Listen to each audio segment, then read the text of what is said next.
말씀의 제목은 축복에도 무너지는 이유입니다. 축복에도 무너지는 이유.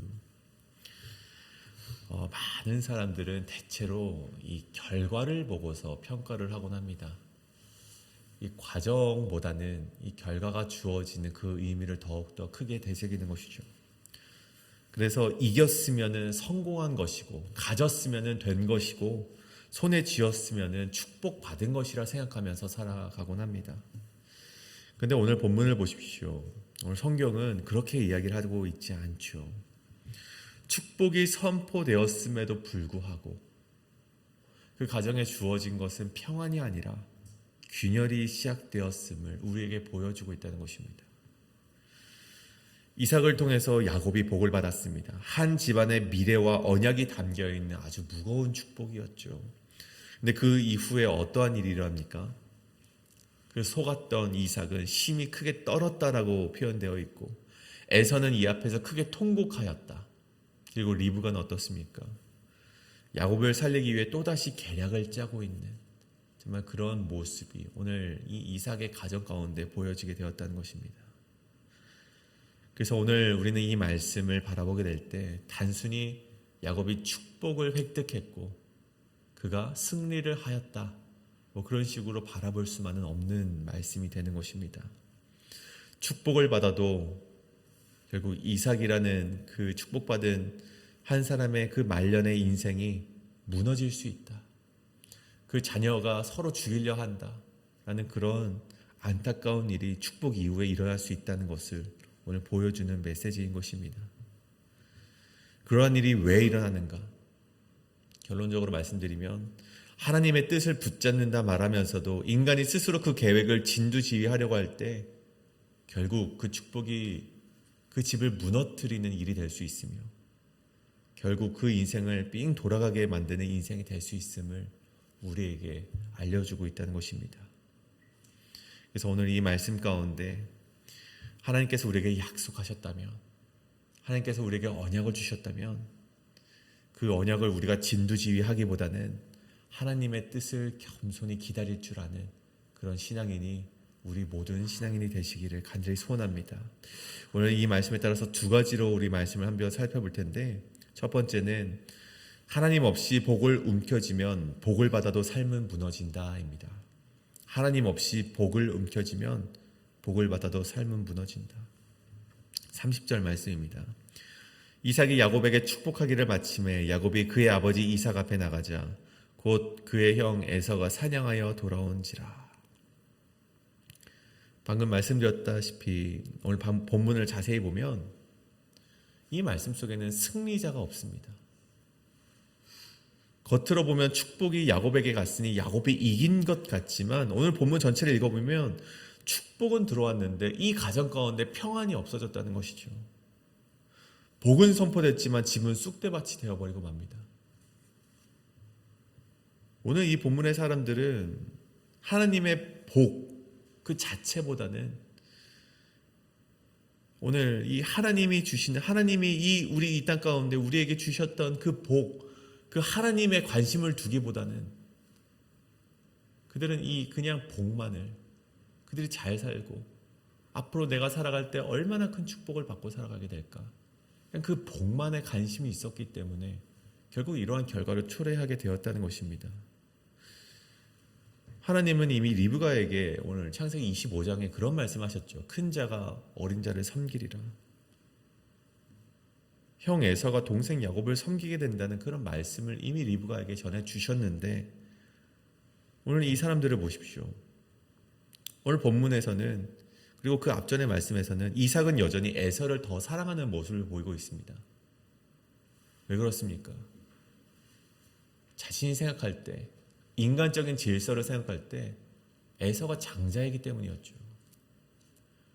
자신이 생각할 때 그런 예언이 있건 없건, 이삭이 그렇게 생각했을지 모르겠지만 결국 보여지는 것을 보면 이삭은 에서에게 축복 주기를 원했고 에서가 가져오는 음식을 기뻐하였고 장자에 대한 아들에 대한 기대 때문인지 에서를 불러서 축복하고자 합니다. 하나님이 말씀하신 예언은 온데간데 없고 자신이 생각한 질서대로 행동하려고 했던 것이죠. 그 결과가 무엇입니까? 그 계획이 무너지고 탄로 났을 때 그제서야 하나님의 언약을 기억하게 되었고, 그래서 그가 심히 떨었다라고 오늘 말씀이 기억하고 있지 않습니까? 이 떨었다라는 표현은 보통 이 원어를 보면 하나님의 거룩하심 앞에, 하나님의 임재 앞에 떨었다라는 표현과 상통하는 표현입니다.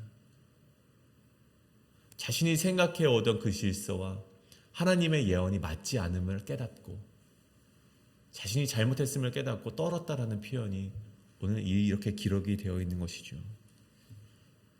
결국 그 입을 통해서 나오는 것이 무엇입니까? 야곱이 반드시 복을 받을 것이다.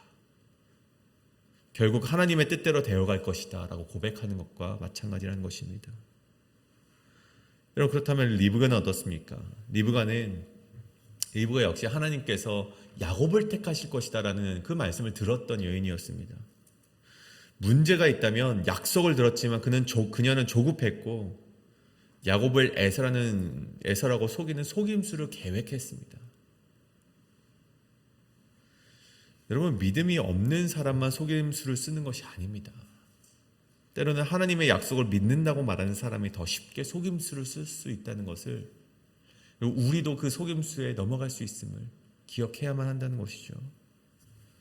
왜냐하면 결과만 맞으면 된다라는 그런 유혹이 우리 가운데 도사리고 있기 때문입니다. 신앙의 모습을 빌린 불순종이라고 볼 수 있는 것이죠. 리브가는 하나님의 약속을 믿었지만 결국 그 역시 속임수를 그 입을 통하여서 내뱉는 그런 인생이 되었다는 것이고, 야곱은 어떻습니까? 그는 어머니의 말에 따라 움직이긴 했지만 결국 자기 입으로 거짓말을 하는 자가 되었습니다.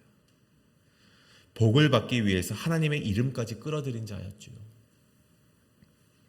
결국 이 본문의 이야기는 무엇입니까? 사실상 모두가 복을 원했지만 정작 복의 주인이신 하나님을 놓치고 그들 원하는 대로, 그들 마음대로 행했기 때문에 그들의 집이 풍비박산이 나게 되었다는 것입니다. 이삭은 하나님의 뜻보다 자기가 원하는 바를 놓지 않았고, 리브가는 하나님의 약속보다 자기 계획을 앞세웠고, 야곱은 하나님의 이름까지 이용하여서 자기 손에 복을 쥐려 했다는 것입니다. 그래서 결과가 어떻게 됩니까? 야곱이 축복을 받긴 했지만 즉시 도망자의 길에 들어서게 되었습니다. 그가 얻고자 했던 것은 얻었을지 모르겠지만 그 과정에서 그 가정이 파탄나고 집은 무너지게 되었다는 것이죠. 사랑하는 성도 여러분, 이것이 오늘 본문이 주는 정말 충격적인 말씀인 것입니다. 우리는 흔히 이 기복주의 신앙, 이 빌 기자에 복복자를 써서 열심히 신앙생활을 하는데 그 목적이 복을 받는 것에만 치중해 있는 신앙을 가리켜서 우리는 기복주의 신앙이라고 말을 합니다. 오늘 하나님이 없이 하나님과 동행하는 것이, 하나님을 붙잡고 사는 것이 성경에서는 참 축복이라고 우리에게 늘 말하고 있는데, 우리의 마음속에는 여전히 복만을 빌며 살아가는 것이 아닌가, 기복주의적인 신앙으로 살아가고 있지는 않은가, 오늘 그것을 되살펴보라, 그 말씀인 것입니다. 오늘 말씀은 그 기복주의의 신앙의 말로를 보여주고 있는 것인데, 결국 우리가 복을 받아도 무너질 수 있다, 우리가 경제적인 자유를 얻어도 무너질 수 있다, 자리와 성공을 얻어도 무너질 수 있다, 그것을 우리에게 말해주고 있는 것입니다. 왜 그렇습니까? 신명기 8장에 보면 이런 말씀이 있습니다. 제가 대신하여 읽습니다. 내가 먹어서 배부르고 아름다운 집을 짓고 거주하게 되며 또 내 소와 양이 번성하여 내 은금이 증식되며 내 소유가 다 풍부하게 될 때 내 마음이 교만하여 내 하나님 여호와를 잊어버릴까 염려하노라. 내 조상들도 알지 못하던 만나를 광야에서 내게 먹이셨나니 이는 다 너를 낮추시며 너를 시험하사 마침내 내게 복을 주려 하심이었느니라. 여러분, 하나님께서 분명히 말씀하십니다.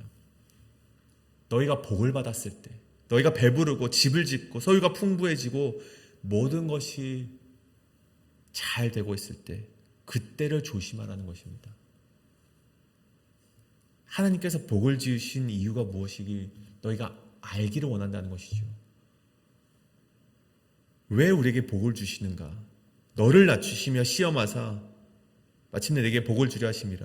즉 복보다 먼저 만들어져야 되는 것이 있는데 그것은 바로 하나님 앞에서 낮아지는 마음이 필요하다는 것입니다. 하나님을 의지하면 하나님께서 복을 주시는구나. 이 명제가 우리 안에 들어와야 되는데 우리는 그냥 복받기만을 원하는 인생이 되어서는 안 된다는 것입니다.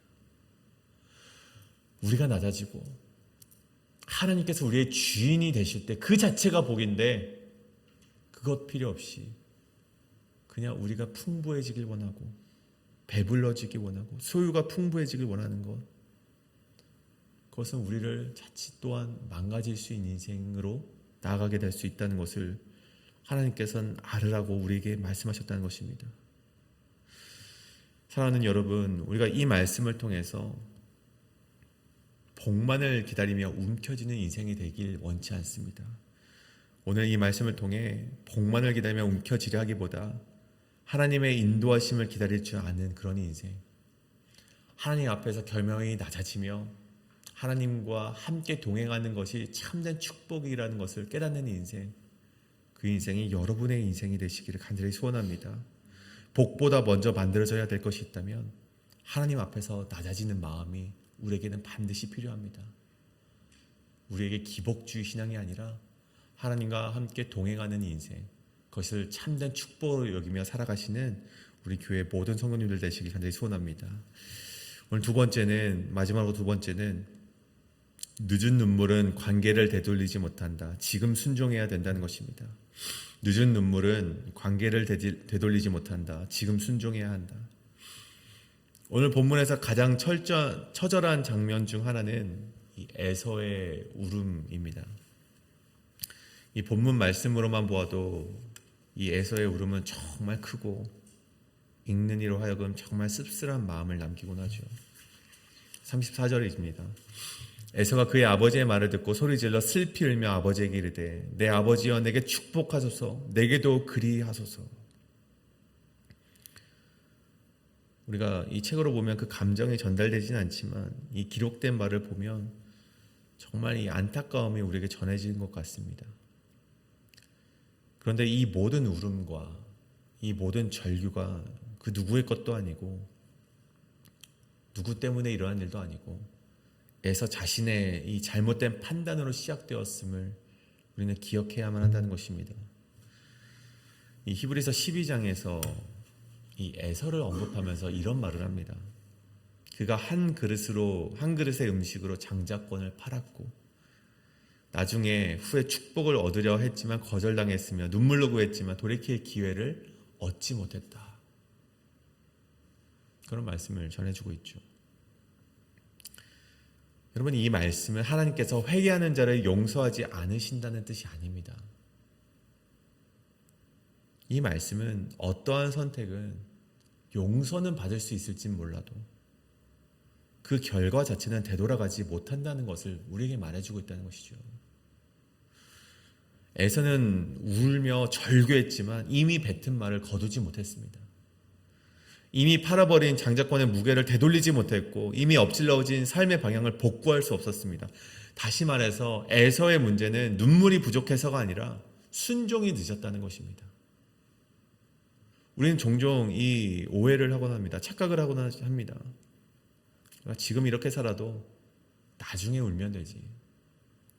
나중에 후회하면 되지. 나중에 기도하면 되지. 지금은 조금 세상적으로 살아갈지 몰라도 나중에 회개하면 되지. 이 눈물은, 그때 가서 흘리는 눈물은 마음의 진정성을 보여줄 수 있을지는 모르겠습니다. 하지만 시간을 거꾸로 돌리지 못한다는 것입니다. 이 사춘기 자녀와 이 부모 간의 대화가 굉장히 어렵다고 합니다. 근데 그럼에도 이 시기에 부모와 소통을 하는 아이들의 특징이 있는데 그 방법이 무엇인가 제가 찾아보니까 이 자녀가 어렸을 때부터 그 자녀와 좀 인격적인 대화를 하고 부모가 물어보고 소통하는 부모는 자녀가 사춘기가 되어서도 결국 소통을 할 수 있다는 것입니다. 어려울지라도 소통이 된다는 것이죠. 대화를 이어갈 수 있다고 합니다. 그런데 이 자녀가 어렸을 때부터 이 대화를 하지 않는 부모들은 사춘기 때가 되어서 그제서야 막 대화를 하려 하지만 그리고 결과는 어떻게 됩니까? 자녀와의 대화의 맥이 끊어진다고 합니다. 그제서야 대화를 하고자 하나 이미 늦어버린 것이죠. 이미 자녀는 그렇게 생각을 한다고 합니다. 아니, 평소에 나에게 말도 걸지 않던 이 부모님이 왜 이제 와서 나에게 말을 거는가? 부모와 대화를 단절시킨다는 것입니다. 여러분, 이것도 마찬가지죠. 에서는 그 작은 경호랑 그 하나님과 대화하지 않고 장자권을 손쉽게 우습게 여겼던 그 작은 경호람이 결국 그의 인생을 여기까지 끌고 왔다는 것입니다. 비록 그가 지금 흘리는 눈물은 진짜일 수 있습니다. 원통하고 그 장자권의 무게를 이제서야 깨닫고 그 축복이 얼마나 값진 것인지를 이제 깨달았을지 몰라도 늦었다는 것이죠. 그 눈물로 이미 틀어진 삶의 방향은 바꾸지 못했다는 것입니다. 여러분, 오늘 말씀을 통해서 우리에게 전해주는 것이 있다면, 여러분, 경건이라는 것은, 순종이라는 것은 여유가 생긴 뒤에 챙기는 것이 아닙니다. 회개라는 것은 더 망가지기 전에 해야 된다는 것입니다. 나중에 하면 되겠지라고 미루는 순간이 가장 위험함을 오늘 에서를 통해서 우리에게 보여주고 있다는 것입니다. 오늘 이 본문은 우리를 절망시키기 위해서 기록된 말씀은 아닙니다. 우리를 깨워주기 위해서 우리에게 전해주고 있는 말씀이죠. 아직 숨쉬고 있을 때, 아직 하나님과의 관계가 끊어지지 않았을 때, 우리가 이 죄와 분노와 폭력으로 자리 잡기 전에 하나님 앞에 멈추고 하나님 앞에 순종하고 하나님의 그 경건함 앞에 나오라는 것이 바로 오늘 이 말씀이 주는 메시지라는 것입니다. 오늘 회개하라는 것이고, 오늘 내려놓으라는 것이고, 오늘 정직하라는 것이고, 오늘 나에게 주어진 복보다 하나님을 선택하는 인생이 되어라. 그것을 이 야곱과 에서를 통해서 우리에게 말씀해 주고 있다는 것입니다. 사랑하는 여러분, 여러분은 어떻습니까? 혹 하나님의 말씀이 주어져도 그 말씀을 나중으로 미루고 있는 것은 없으십니까? 오늘 우리에게 말씀하셨다면 그 말씀이 얼마나 값진 것인지를 깨달으시고 그 말씀에 순종하며 결단하며 나아가시는 저와 여러분의 인생이 되시길 간절히 소원합니다. 오늘 말씀을 결론을 짓고자 합니다. 오늘 이 이삭의 가정을 통해 우리가 깨달아야 될 것이 있다면 축복을 받았다고 해서 자동으로 평안이 오는 것은 아니라는 것을 우리는 기억해야만 합니다. 우리는 이 복보다 그 복의 주인이신 하나님을 더욱더 붙들며 나아가는 인생이 되어야 된다는 것이고, 두 번째는 뒤늦게 눈물을 흘려도 아무런 소용이 없다는 것입니다. 우리가 지금 우리에게 주어진 하나님의 말씀에 순종하시고 지금 우리에게 주어진 그 약속을 값진 것으로 여기며 결단하시고 순종하시는 저와 여러분이 되시길 간절히 소원합니다. 그래서 오늘 우리가 이렇게 기도하기를 원합니다. 주님, 복 받는 것보다 주님 앞에서 겸손히 모든 것을 내려놓고 복을 받을 만한 사람으로서 내가 서게 하여 주시옵소서. 늦은 눈물을 흘리는 사람이 아니라 오늘 순종하며 오늘 하나님의 말씀을 귀하게 여기는 사람이 되게 하여 주시옵소서. 이 말씀을 놓고 우리가 이 시간 이렇게 기도하며 나아가는 우리 모든 성도님들 되기를 원합니다. 함께 기도하시겠습니다.